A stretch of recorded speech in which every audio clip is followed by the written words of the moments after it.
रहे हैं, इस one and the same thing ना। आप फ्यूचर वैल्यू को 1 से मल्टीप्लाई करो तो क्या हो जाएगा? फ्यूचर वैल्यू ही आएगी। फ्यूचर वैल्यू आएगी डिवाइडेड बाय वही है ना, तो ये एक ही चीज है। उसको मैं अलग करके लिख दूं, इस तरह लिख दूं, ठीक है। तो अब एक्चुअल में हर क्वेश्चन में ना फ्यूचर वैल्यू डिफरेंट होगी, वो हम प्रेडिक्ट नहीं कर सकते, लेकिन एक खास n और एक खास i के लिए हम टेबल बना सकते हैं, इसलिए हमने इसको साइड में कर दिया।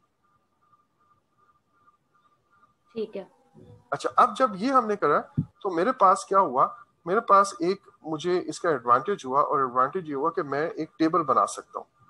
ये मैंने उसी चीज को थोड़ा उतारा ब्रैकेट्स में उस तरह किया हुआ, तो थोड़ा सा अलग हो गया। तो मैंने ये कहा कि present value it is equal to future value, और दूसरा क्या था मेरे पास, future value multiplied by, ma'am आप बोलेंगी अब, 1 डिवाइडेड बाय, मैम चुप ही कर गई। Sorry, me talking to me. जी जी जी जी जी मैम। प्लस 1 प्लस और i i raise to the power power n. N. अच्छा, इसको अगर मैं खास नाम दे दूं, इसको मैं कहता हूं present value interest factor, because this is being calculated to find the present value. तो इसका नाम मैंने प्रेजेंट वैल्यू इंटरेस्ट फैक्टर कहा। पीछे हम जब फ्यूचर वैल्यू की क्वेश्चन कर रहे थे तो उसमें उसका नाम क्या था, future value interest future factor, value interest factor, yes. और इसका नाम हमने रख दिया प्रेजेंट वैल्यू इंटरेस्ट फैक्टर। और इसी प्रेजेंट वैल्यू इंटरेस्ट फैक्टर का मैं टेबल बना देता हूँ उसी तरह कैलकुलेशन करके। तो मेरे पास प्रेजेंट वैल्यू जो है it will be equal to future value multiplied by ये जो भी वैल्यू आई from the table. Okay, so is my table. इस केस में देखें हम क्या कैलकुलेट कर रहे हैं, हम प्रेजेंट वैल्यू कैलकुलेट कर रहे हैं। तो अगर मेरी एक फ्यूचर की वैल्यू है लेट्स से 10,000, आपके ख्याल में उसकी प्रेजेंट वैल्यू जब मैं करूंगा वो छोटी होगी या बड़ी होगी, कम होगी इस 1000 से या इससे ज्यादा होगी? प्रेजेंट वैल्यू तो कम होएगी। प्रेजेंट वैल्यू कम होगी। तो इसीलिए आप देखें कि जैसे जैसे मेरे नंबर ऑफ ईयर्स यहाँ पे बढ़ते जा रहे हैं, एन के लिए इट इज 0.99, एन 1 है, जब 4 ईयर्स के बाद वो 0.96 कम होती जा रही है ना। इसी तरह 13 में 0.87 हो रही है। चाहे 1% इंटरेस्ट हो, चाहे 10% हो, चाहे 15%, और जितना इंटरेस्ट ज्यादा होगा उतनी जल्दी ये नीचे छोटे मतलब बड़े बड़े जंप लेके नीचे आ रही है। 0.86, 0.7, 0.6, इधर इंटरेस्ट कम था तो जाहिर है वो आहिस्ता आहिस्ता कम हो रही थी। यहाँ पे परसेंटेज ज्यादा है तो वो जल्दी जल्दी कम हो रही है। देखिए 0.86 से शुरू हुआ, यहाँ पे 0.4 पे भी पहुंच गए, है ना। अच्छा, तो अब ये मेरे पास है future value interest factor table, और इस टेबल को हम यूज करेंगे अपने क्वेश्चंस को सॉल्व करने के लिए। ओके, अब हम एक एग्जांपल इसकी भी कर लेते हैं और फिर मैं इसको सम अप करूंगा ताकि सेक्शन 1B को तो छुट्टी मिले, 1C वालों और D वालों को मैं देखता हूँ, ठीक है। अच्छा, अब ये मेरे पास 133 एक फ्यूचर वैल्यू है जो अभी हमने थोड़ी देर पहले प्रेजेंट 1C वाली है शुरू से। हाँ, आपको हम अंदाजा 1C वाली है। नहीं, यहाँ पे बहुत सारे लोग हैं और भी बहुत सारे लोग, 1B वाले भी हैं, 1B भी है 1D भी है, ठीक है। सबको यही लगता है कि हम that's good thing for me actually. अच्छा जी, आगे चलेंगे। मैंने इस 1331 को प्रेजेंट वैल्यू उसकी देखनी है कि जो 3 साल बाद मुझे कोई प्रॉमिस कर रहा है 1331, उसको अगर मैं कहता हूँ वो 10% डिस्काउंट रेट पे कम होके प्रेजेंट वैल्यू उसकी क्या होगी, ये मुझे चेक करना है। तो मैंने कहा कि present value equals to future value divided by 1 plus I raise to the power n, या future value divided by multiplied by 1 over 1 plus I raise to the power n। खैर, अब मेरे पास क्योंकि मैं अभी टेबल यूज नहीं कर रहा तो मुझे ये कैलकुलेट करना पड़ेगा। 1 plus 0.1 raise to the power 3 and 1 plus 1.1 raise to the power 3, और फिर मैं डिवाइड करूंगा जी, 1.331 आ गया, और अब जाके मेरे पास ये आंसर आया 1000। लेकिन अगर मैं टेबल यूज करता हूं तो फिर क्या होगा?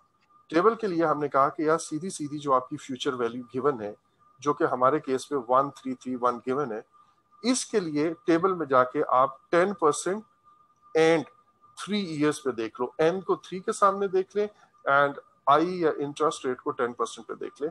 तो मेरे पास ये टेबल है, आपको मैं ये टेबल दिखा देता हूँ। यहाँ पे एन 3 है और इंटरेस्ट रेट 10 है, और इसको अगर मैं यहाँ पे आके देखता हूँ तो ये है 0.7513 0.75 है ना। तो अब ये मेरे पास बड़ा क्लियरली 0.7513, तो मैंने डायरेक्टली, अब देखे वो मुझे calculation 1.1 raise to the power 3 और उसको डिवाइड वो नहीं करना पड़ा, मुझे बड़ा सीधा सीधा यहीं से वैल्यू मिल गई। वो पूरे का पूरा जो प्रेजेंट वैल्यू इंटरेस्ट फैक्टर है वो कैलकुलेटेड ऑलरेडी मुझे इस टेबल से मिल गया, करेक्ट। तो मेरे पास अब प्रेजेंट वैल्यू क्या आएगी जब मैं इसको इससे मल्टीप्लाई करूंगा। बट इंटरेस्टिंगली आप देखें कि 99.999 समथिंग है, ये एग्जैक्ट 1000 नहीं आया, ये it is because of the rounding off difference. 99.9, ठीक है ना। अच्छा, अब मैं आपसे सबसे एक छोटा सा क्वेश्चन करता हूं और वो छोटा सा क्वेश्चन आप अटेम्प्ट करें। Calculate the present value of a sum of, यहां पे मैं वैल्यू लिख रहा हूं 2000 की अमाउंट है, to be received after 5 years and at a interest rate of 12%.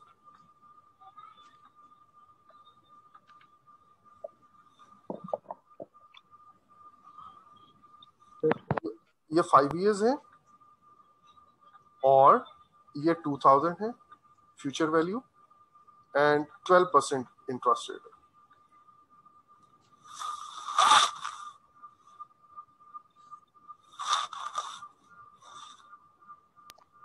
Sir, it will be 1134.8 1134.8। ये अच्छा, और किसी का आंसर इससे लाइक कॉन्ट्राडिक्टरी है? ये टेबल ही नहीं नजर आ रहा सर। सब किसी को नजर नहीं आ रहा? It's 1134.8 आ रहा है लेकिन सही Yeah, नहीं। सर आ रहा है जिसका इंटरेस्ट में उनका 1134.8 सक्सेस पड़ रहे हैं। Yes, it's correct. ओके, जिनका इंटरनेट स्लो है उनके लिए ब्लर आ रहा होगा और ओले मैंने मिटा दिया। चलें मैम दोबारा बोलें। 1134.8 Yes. ओके सर, आपका आंसर यही आ रहा है या नहीं? जिन सर को टेबल नजर नहीं आ रहा, Sir, उन्होंने 1134.8. भी क्या? Okay okay fine fine. So आपने क्या किया, फ्यूचर वैल्यू की जगह क्या अमाउंट रखी? 2000 Yes, sir. और Yes. मल्टीप्लाई आपने किया 12% पे गए यहाँ पे और नंबर ऑफ इयर्स आपने 5 देखा, 0.5674. आपके पास 0.56, तो डायरेक्टली आपने मल्टीप्लाई किया और लाइक बहुत क्विकली आपको आंसर मिल गया। आंसर मिल गया, यस। ठीक हो गया जी। सो ये है हमारे पास फ्यूचर वैल्यू। सर जिनको टेबल नजर नहीं आ रहा, सर मैं फंसा हूँ, मेरा दिमाग वहीं पे, मुझे बताइए आपका मसला हल हुआ या नहीं? नहीं सर, मतलब मुझे पता है कि कैसे करना है लेकिन वो अमाउंट नजर नहीं आ रही। ओके ओके, एक्चुअल में वो मतलब मैंने कॉस्ट अकाउंटिंग में किया अच्छा, वैसे। बस फिर तो आपको ये क्लास लेनी नहीं चाहिए थी। फिर भी सर यादें ताज़ा कर रहे। बड़ी अच्छी यादें, इतनी अच्छी यादें अगर आपकी थी तो खैर आगे चलते हैं। सो ये मैंने बस आपको इतना ही बताना था इस वाले में कि यार आपको नटशेल में याद क्या रखना है, एग्जाम पर्सपेक्टिव में मेनली क्या याद रखना है, वो ये 3-4 बातें हैं जो अभी मैंने आपको स्क्रीन पे ये रंग बिरंगी जो है ना, रंग ढूंढ के मैंने इस पे लगाए हैं कि भूले ना ये। पहली बात कि टाइम वैल्यू ऑफ मनी का एक कॉन्सेप्ट है और वो ये कहते हैं कि जो आज आपको चीज हाथ में मिल रही है उसकी वर्थ ज्यादा है as compare to something in future. ठीक हो गया। अच्छा, उसके बाद हमने कहा कि यार फ्यूचर वैल्यू को कैलकुलेट करने के 2 तरीके हैं, एक है विद सिंपल इंटरेस्ट और एक है with compound interest. Simple interest के केस में हम कहते हैं future value is equal to present value या principal amount into 1 plus R into T या 1 प्लस आई इंटू एन। और जो फ्यूचर वैल्यू है उसके अंदर ऑलमोस्ट वही फॉर्मूला है, वही प्रिंसिपल अमाउंट 1 प्लस आई, लेकिन यहाँ पे जो टी या एन था वो raise to the power N हो जाता है। और फिर हमने ये भी कहा कि यार हर दफा ये 1 plus I raise to the power N calculate कर करके हम थक जाते हैं और एग्जाम में टाइम भी नहीं होता, तो इट्स बेटर कि हम इसको एक इंटरेस्ट फैक्टर टेबल बना लें जिसको हम future value interest factor table कहते हैं, और वहां से हम फ्यूचर वैल्यू इंटरेस्ट फैक्टर की जो वैल्यू है वो डायरेक्टली पता करें और उसको प्रिंसिपल अमाउंट से मल्टीप्लाई कर दें तो हमारे पास फ्यूचर वैल्यू आ जाएगी। ये भी क्लियर है? Yes. अच्छा, जी, एक सर। एक बात मैं आपको क्लास में भी मैंने बताई और अभी फिर बता रहा हूँ, ये याद रखिएगा कि अगर मैंने आपसे क्वेश्चन ये पूछा है कि इंटरेस्ट कैलकुलेट करें तो वो और चीज है, अगर मैंने आपको कहा कि फ्यूचर वैल्यू कैलकुलेट करें तो वो और चीज है। ये बात समझ आइए जो मैंने अभी बोली? Yes, sir. So for interest, we use the Yes, sir. this formula. Without table. जी जी मैम, मैंने आपको वो जो शुरू में सिंपल इंटरेस्ट का बताया था ना, वो हमें सिर्फ इंटरेस्ट अगर करना है तो वो, और अगर बाकी कर रहे दोनों हैं, हाँ, के लिए we have to use हाँ, this उसका formula. फॉर्मूला ये था P इंटू क्या था, 1 प्लस I into n. I into N, ये था नहीं, I into n. Future value R calculate into हो रही है। N, R into into R या N. I into N, R and I are same thing. Into Oh, R। देखें मैं किसको कह रहा हूँ, वो जो R इंटरेस्ट is I. है, सुने, हाँ, R is I is equal to R, this is same thing, is equal to interest rate, ये सब एक ही बात है, किस रेट पे वो जो 10% है 8% है वही आएगा। और P into I into. n जो है वो नंबर ऑफ पीरियड्स है, इसको मैं टाइम भी कह सकता हूँ, n और t ये एक चीज है। हाँ जी, चलें, आई अस्यूम कि it is clear to everyone, अगर नहीं है तो you can ask me now. और इसी तरह हमने प्रेजेंट वैल्यू को भी कैलकुलेट yes, किया, clear. चलें, दैट्स ग्रेट। सो हमने प्रेजेंट वैल्यू को भी कैलकुलेट किया। सो ये हमारा जो पहला पार्ट था वो हमने कर लिया। अब दूसरा जो पार्ट है, it is about the pay back period. Section Payback period. 1B के कितने लोग हैं? 1 Bravo. So section B can stay if they want to, or we have to leave. हाँ, मुझे तो कोई इशू नहीं है, मैं धक्का धक्की नहीं निकालता किसी को, ठीक है। And sir, sorry, one thing, we are not supposed to derive these formulas, right? For the paper perspective. देखें वो पेपर का मैं पेपर से पहले बता दूंगा आपको, ठीक है। अभी आप प्रैक्टिस जारी रखिए। कुछ होंगे बाकी याद रखने पड़ेंगे। एक्चुअल में मैं कोशिश करूंगा कि आपके मेमोरी का टेस्ट ना हो, ठीक है। Sir, Okay. जी एक क्वेश्चन है। जी बोलिए। सर, आपने जो प्रैक्टिस क्वेश्चंस दिए हुए थे हमें 1B को, वो तो बहुत इजी थे, लेकिन जो आपने प्रॉब्लम सॉल्यूशंस और टेबल भेजे वो हमें समझ नहीं आ रहे थे। क्या अभी हमने उसकी क्लासेस भी ली हैं या नहीं, वो मैंने आपको क्लास में उस वक्त बताया था।